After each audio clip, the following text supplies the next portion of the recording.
Hi everyone, ladies and gentlemen. It is an honor for me to be joining this Sci-Fi in its 11th edition this year. My name is Marina Benitez Demchenko, direct from Buenos Aires, Argentina, and let me introduce myself prior to today's Speed Talk, in which we will address the current situation and challenges that gender-based digital violence shows after 2020 in Latin America. I am a lawyer specializing in IT law for 8 years now, and I lead the Digital Feminist Activism Foundation as its founder and president. We study the digital age with a gender-sensitive approach and the cultural, social, economic, and political implications of the access and usage or not of information and communication technologies by women as a vulnerable sector in society, previously acknowledging the gender-based digital divides undermine the real exercise of human rights for us. Being said that, there's a twist. This Speed Talk today will be held in my native language, Spanish. So feel invited to join it with English subtitles available for all as follows. Thank you. Las mujeres somos las principales atacadas y afectadas en nuestros derechos por la violencia digital y la violencia telemática por muchísimas razones. No solo por estar colocadas en una situación de vulnerabilidad a nivel social, cultural, económico, educativo y todos los aspectos que hacen a las brechas de género, esta posición desventajosa que vivenciamos por ser mujeres, sino también por el hecho de que somos pasibles de estar integrando, por la misma razón, lo que se llaman las brechas digitales de género. Frente a las tecnologías de la información y la comunicación también estamos desaventajadas en el acceso, primera brecha, en el uso y aprovechamiento, segunda brecha, y en la permanencia en el ciberespacio o en la web, tercera brecha. No sabemos cómo utilizar las tecnologías, usamos los recursos tecnodigitales a medias, no estamos llamadas a explorar. Esto tiene que ver muchísimo con la crianza, con los estereotipos de género y con los roles de género. No las sentimos propias.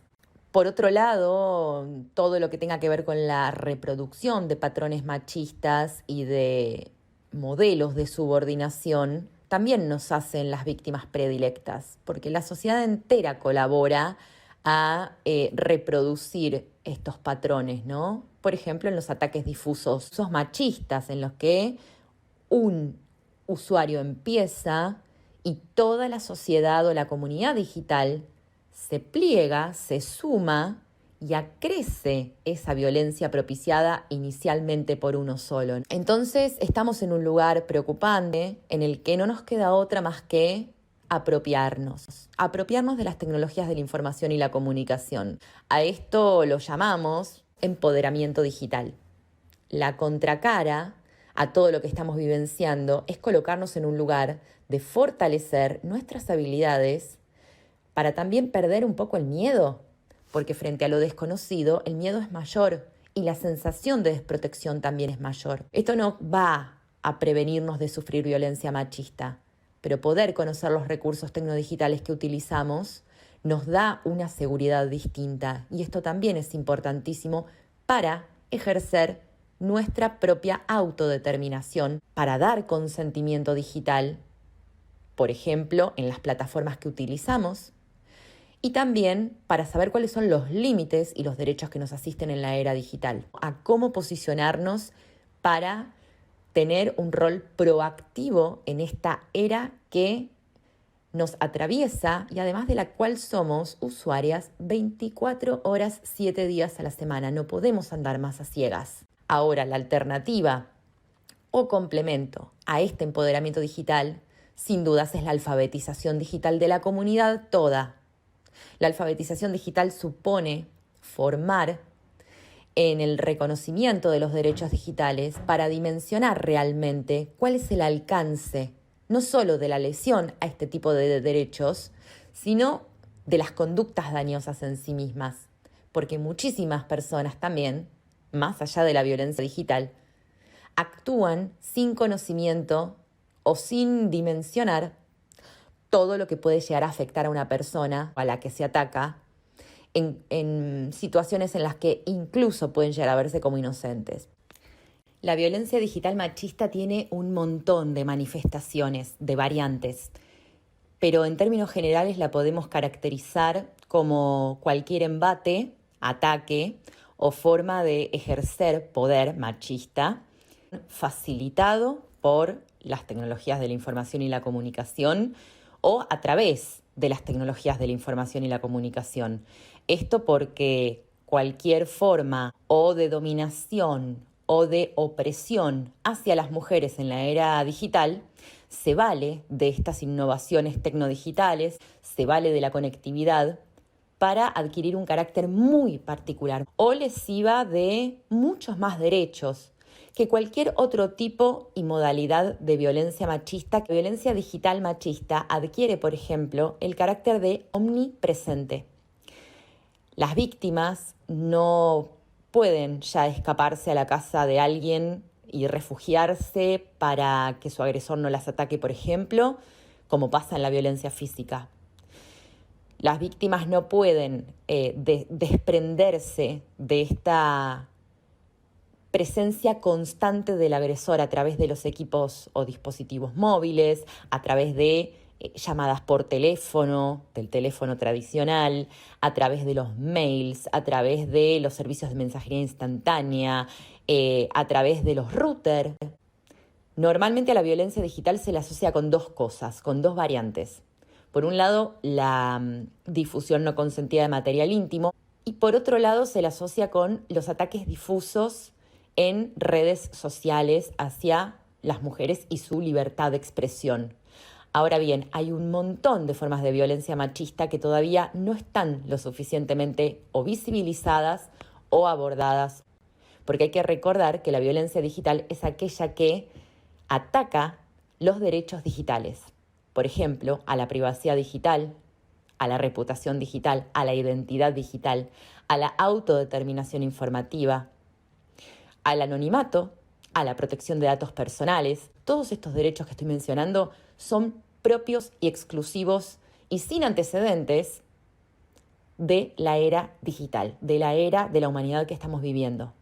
Cualquier otro tipo de violencia o forma de violencia machista que haya existido previamente y que hoy toma como medio para perpetrarse a las tecnologías de la información y la comunicación, la podemos llamar violencia telemática a través de estos recursos. Porque además otra de las características es que es permanente en el tiempo, no solo es omnipresente el agresor, sino que también los ataques y los efectos son permanentes, son eternos. Por ejemplo, en el caso de la difusión no consentida de material íntimo, donde se la hace circular y ese contenido permanece.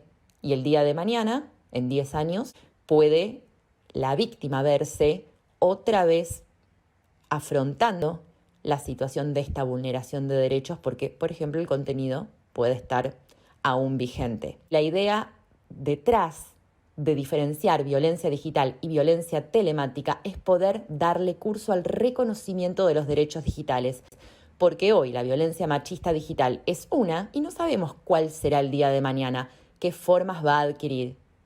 Entonces no podemos estar corriendo detrás de lo que va surgiendo para dar parches, tenemos que prever muy anticipadamente, reconociendo los derechos digitales, podemos abrir la ventana suficiente para que cualquier conducta que los dañe por delante pueda ser pasible de una respuesta acorde de parte del Estado. Realmente el Estado todavía está absolutamente subcapacitado para entender la problemática en todo lo que refiere y para abordarla con propiedad.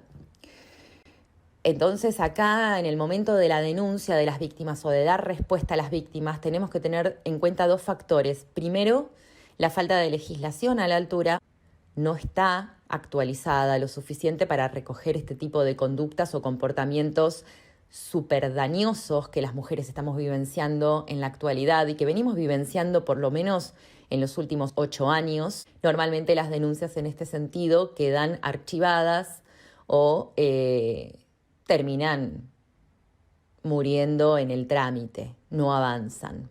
Por otro lado, el otro factor no solo es la falta de legislación, como mencionaba, sino la falta de capacitación.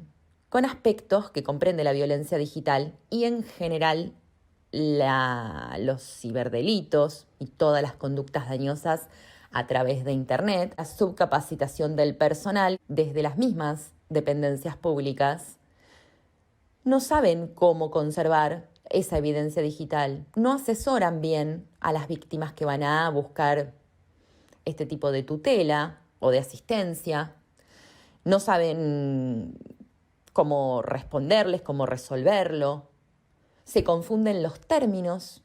Esto estoy hablando de empleados y empleadas de todos los estratos públicos, local, provinciales y nacional.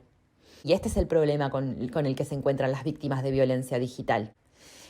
Este tipo de cosas requieren que el personal se capacite para poder entender la complejidad de la problemática y por sobre todo para no revictimizar a las denunciantes. Esto lo vemos todos los días. Entonces la realidad es que con esos 2 puntos neurálgicos que estoy mencionando, necesitamos ponernos a la altura. Acá hay que trabajar interdisciplinariamente por un lado y por otro lado multisectorialmente. La sociedad civil tenemos que trabajar con el Estado porque somos las que conocemos la problemática desde el campo, del trabajo de campo.